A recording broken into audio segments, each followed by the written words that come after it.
Hello everyone. एक question देखते हैं।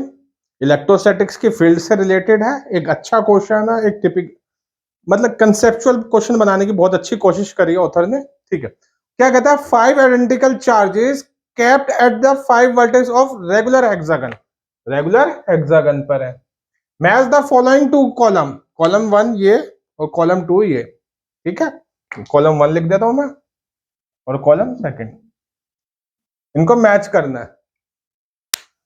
If in the given situation, ये आपको सिचुएशन दे रखी है, the electric field at centre is E. Centre क्या होगा? देखो हेक्सागन के ये सारे जो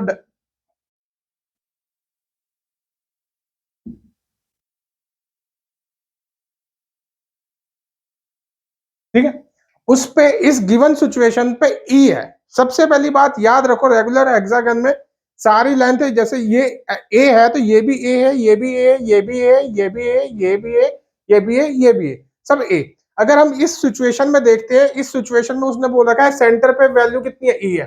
देखो इस चार्ज की वजह से क्या होगी? इस तरफ फील्ड हो रही होगी, इस चार्ज की वजह से इस तरफ फील्ड हो रही होगी, और दोनों का चार्ज भी इक्वल है, डिस्टेंस भी इक्वल है, यानी फील्ड बराबर है, तो कैंसिल कर देगी एक दूसरे को। उसी तरह इस वाले की वजह से इस तरफ, और इस वाले चार्ज की वजह से इस वाले चार्ज की तरफ इस तरफ, तो ये भी एक दूसरे को कैंसिल आउट कर देगी।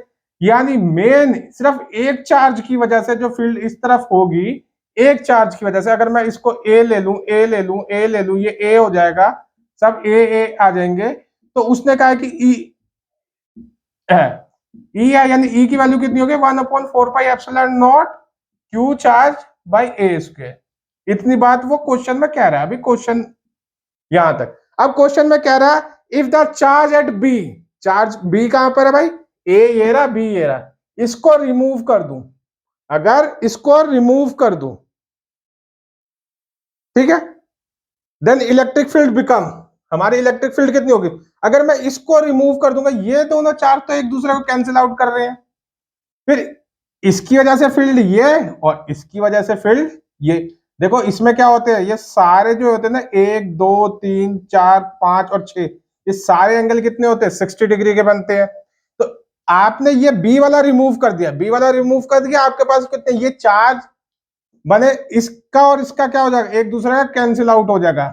इसकी वजह से फील्ड इस तरफ और इसकी वजह से फील्ड इस तरफ, और बीच में एंगल कितना आ गया आपका? 60 डिग्री का।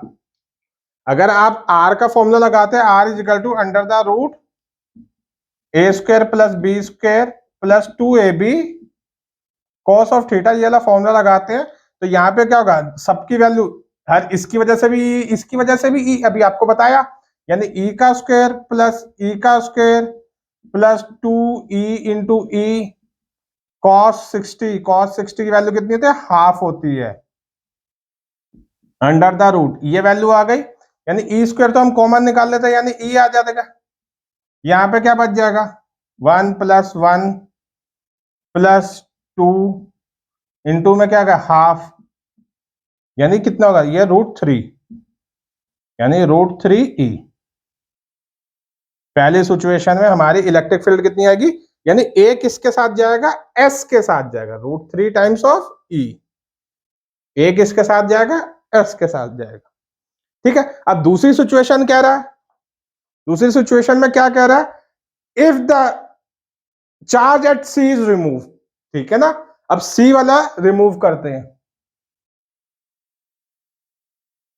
जब सी वाला रिमूव करते हैं, सी कहां पर है? ये वाला रिमूव करते, तो ये वाला रिमूव कर दिया, तो आपके बच्चे कितने? 1 2, ये दोनों ने एक दूसरे को काट दिया। इसकी वजह से फील्ड क्या है? इस डायरेक्शन में भाई, इसकी वजह से फील्ड क्या है? इस डायरेक्शन में। अब दोनों के बीच में एंगल कितना हो गया? ये एंगल हो गया ना 120 डिग्री का। फॉर्मूला वही आर का लगाना है हमने, तो क्या हो जाएगा? हमारी जो नेट ई हो जाएगी वो क्या हो गया? अंडर द रूट पहले की वजह से ई का स्क्वायर प्लस दूसरे की वजह से ई का स्क्वायर प्लस 2e इंटू ई और cos 120। cos 120 की वैल्यू कितनी होती है? हाफ, माइनस का, तो ई स्क्वायर बाहर निकाल दिया, ई नेट देखो, तो ई आ गया under the root 1+1 +2 into minus of half, तो यानी इसकी वजह से कितनी आ जाएगी आपकी वैल्यू ई देखो, यानी बी के साथ क्या जा रहा है आपका क्यू ही जा रहा है। ठीक है, अब क्या, if the charge eight D is remove, D कहां पर है, बी सी और डी, ये रिमूव कर दिया, तो भाई ये रिमूव कर दिया तो ये दोनों तो एक दूसरे का अपोजिट, ये दोनों भी एक दूसरे का अपोजिट, इसकी वजह से कितनी हो जाएगी जीरो, यानी ये किसके साथ जा रहा है, आर के साथ जा रहा है। समझ में आ गई।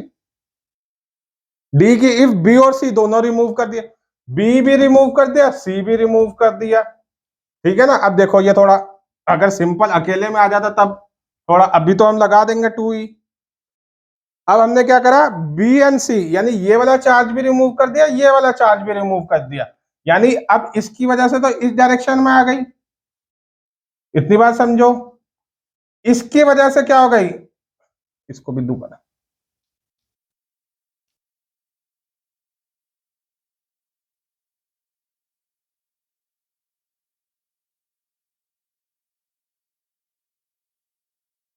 इसकी वजह से हमारी कितनी हो गई, इस डायरेक्शन हमने कहा पहला ये ई एफ, इसकी वजह से ई, इसकी वजह से ई डी। अब देखो बड़ा आसान तरीके से, सबकी वैल्यू ई ई ई है, हमें क्या वेक्टर सम करना। देखो इसको और इसको देखो, दोनों का मैग्नीट्यूड ई है, तो एंगल बाइसेक्टर कहां पे लाइज करता है, इन दोनों का resultant E D and E F, इसका जो रिजल्टेंट होगा, दोनों का मैग्नीट्यूड सेम है तो एंगल बाइसेक्टर पर होगा। एंगल बाइसेक्टर मतलब ये वाली लाइन पर होगा। अगर हम इन दोनों का मैग्नीट्यूड देखें, अभी हमने देखा कि इन दोनों के बीच का एंगल कितना होगा 120। अगर हम आर की वैल्यू देखें तो क्या हो जाएगा इस केस में, ई का स्क्वायर प्लस ई का स्क्वायर प्लस 2e इंटू ई और कॉस ऑफ 120 डिग्री। कॉस 120 की डिग्री की अभी वैल्यू बताई मैंने कितनी होती है, -हाफ, यानी ई बाहर आ गया under the root 1 + 1 + 2 divide by 1/2, यानी ये कट गया और -1 कट गया, यानी इसकी वजह से क्या ई, यानी इसमें भी ई और एक ई है ही, तो अब क्या हो जाएगा 2e हो जाएगा। समझ में आ गई ना बात। तो इसकी वजह से कितना आ जाएगा 2e, यानी ये p के साथ जाएगा। ठीक, क्वेश्चन बहुत इजी थे, सारे के सारे वेक्टर की एप्लीकेशन थी, इसलिए मैं कहता हूं कि फिजिक्स पढ़ने में वेक्टर को बहुत अच्छे से पढ़ा जाता है।